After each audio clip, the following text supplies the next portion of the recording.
Bonjour à toutes et à tous, bienvenue dans cette nouvelle édition d'Information pour ce week-end. On va revenir ensemble sur l'actualité de la région, tout ce qui s'est passé cette semaine près de chez vous. Mais d'abord, un mot de météo et du soleil pour démarrer la nouvelle semaine. Quelques nuages seulement viendront perturber ce très beau début de semaine, ce mardi, avec notamment un peu de vent, un soleil qui réchauffera l'atmosphère. Les températures vont continuer de remonter puisqu'il fera environ 13 degrés au meilleur de ce lundi.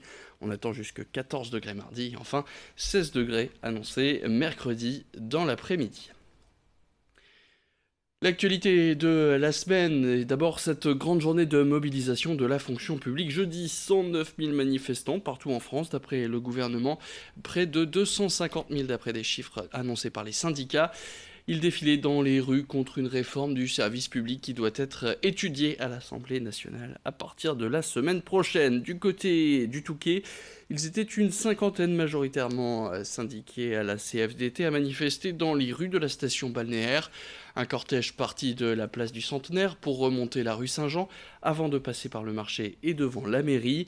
A noter que c'est la 4e manifestation des fonctionnaires depuis le début du mandat d'Emmanuel Macron. Eux ne croient pas au rétro-pédalage qu'avait annoncé le président. Finalement, ne pas vouloir supprimer jusqu'à 120 000 postes. Louis Caillé était pour nous dans les rues du Touquet. C'est pas forcément plus de moyens, c'est juste une meilleure répartition. On sait très bien que tous les départements ne sont pas égaux, y compris pour les lycées, les collèges, ils n'ont pas les mêmes dotations. Il y en a plus sur les plus riches, c'est quand même extraordinaire. Alors ça, c'est too much, on ne supporte plus, c'est plus possible, parce que la société, là, elle va aller à la violence. Si on ne résout pas ça maintenant, ça sera la violence, parce que quand les gens n'ont plus rien à perdre, ils sont violents. Tant qu'ils ont encore une seule possibilité, ils négocient. Ils discutent, ils expliquent, ils cherchent des solutions. Quand ils en ont plus, c'est la violence. On parle maintenant de cette statue qui a fait son apparition il y a quelques jours sur le site du Belvédère à Lille. Un doigt d'honneur géant fait en bois de palette. Il est en fait annonciateur du festival parodique El Nord-Pas-de-Cadeau qui parodie donc l'île 3000 et son thème Eldorado, double provocation menée donc par les opposants au projet d'aménagement de la friche Saint-Sauveur, provocation qui est même triple, puisque ce doigt d'honneur est directement dirigé vers la mairie de Lille. Cette structure en bois a été installée par plusieurs artistes, dont Tom Jo.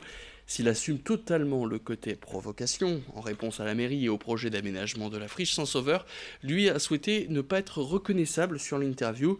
Plus d'explications sur ce festival parodique qui aura lieu le week-end du 26 au 28 avril, avec notamment des concerts dans plusieurs lieux de la métropole lilloise, mais aussi une soirée sur ce fameux site du Belvédère. Écoutez Tom Jo qui répondait aux questions de Rémi Desremeaux. On est sur cette friche depuis quelques mois, quelques années, et un jour on se rend compte que l'île 3000 organise une expo qui s'appelle la Déesse Verte à la gare Saint-Saulve pour magnifier la luxuriance des paysages et de la nature, au moment même où la ville détruit la végétation qui avait pris place sur la friche, et au moment où effectivement il y a un contentieux au tribunal à propos de l'aménagement de cette friche. Donc on trouvait ça un petit peu cynique et on avait l'impression que c'était une manière de masquer la réalité en fait de la politique de la mairie, quoi. Voilà, c'est de là que vient le El Nord-Pas-de-Cadeau. On parle emploi maintenant et le groupe Keolis qui gère entre autres les transports Inevia et l'AFPA, un organisme de formation, se sont associés pour développer un projet de formation. Pendant 10 mois, une dizaine de stagiaires pourront décrocher un poste de mécanicien bus et car en CDI et CDD dans les Hauts-de-France. Ces personnes sans qualification en mécanique pourront bénéficier de 10 mois d'apprentissage avec l'AFPA, soit 1200 heures, dont 140 de stages dans les filiales de Keolis. La formation financée par la région permettra aux stagiaires d'obtenir les compétences nécessaires pour assurer l'entretien et la réparation de ces bus et de ces cars. Ouverte à tous, sans distinction d'âge ou de diplôme, cette formation se déroulera dans le centre de l'AFPA du côté de Douai. Alors si vous êtes intéressé, les adresses mail pour contacter l'AFPA ou Keolis sont disponibles sur nos pages Facebook Grand Lille TV et Grand Littoral TV. Je vous propose d'écouter cette interview signée Alicia Sanfilippo. Le candidat n'a pas l'impression d'être formé non plus dans le vide. Il a effectivement une entreprise qui est à ses côtés pour le faire monter en compétences.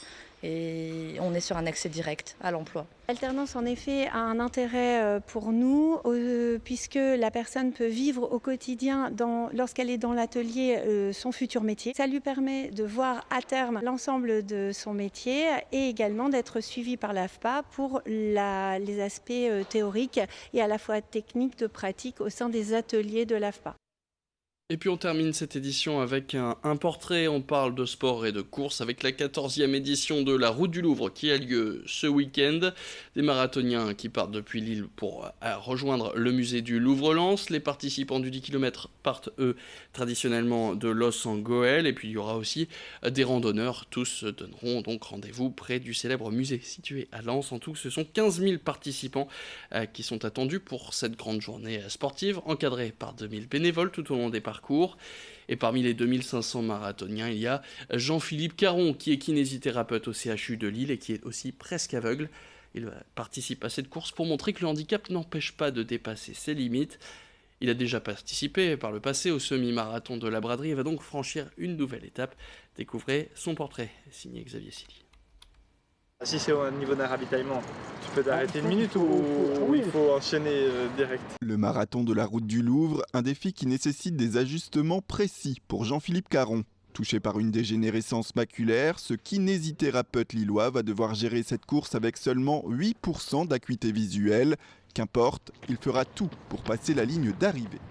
Je vais me prouver que c'est possible, bien sûr que je peux arriver jusqu'au bout, mais à travers cette course, je veux aussi servir un petit peu d'exemple, et je sais qu'il y a des personnes qui ont des craintes ou qui croient que c'est pas possible, et je veux leur dire allez-y quoi, osez bouger et partager du temps avec ceux que vous aimez, tout simplement. C'est grâce à Romain, son collègue et ami, que Jean-Philippe va devoir relever le défi. Durant la course, ils seront reliés par une corde. L'objectif, éviter les trous, les dos d'âne, les poteaux et même la foule de coureurs très dense sur la ligne de départ.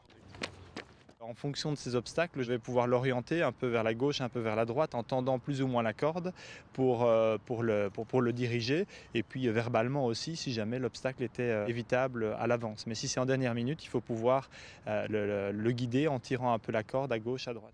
Les 42 km qui l'attendent permettront aussi de lutter pour une autre cause, celle des patients atteints de maladies neurodégénératives comme la maladie de Parkinson, des malades que Jean-Philippe soigne au quotidien et à qui il veut transmettre sa passion de la course.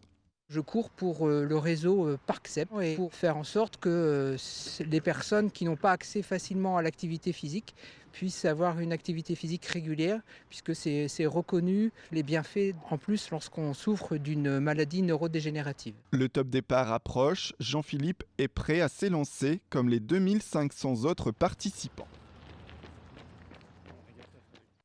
Et c'est la fin de cette édition. Merci à toutes et à tous de l'avoir suivi. Je vous souhaite un excellent week-end dans notre compagnie.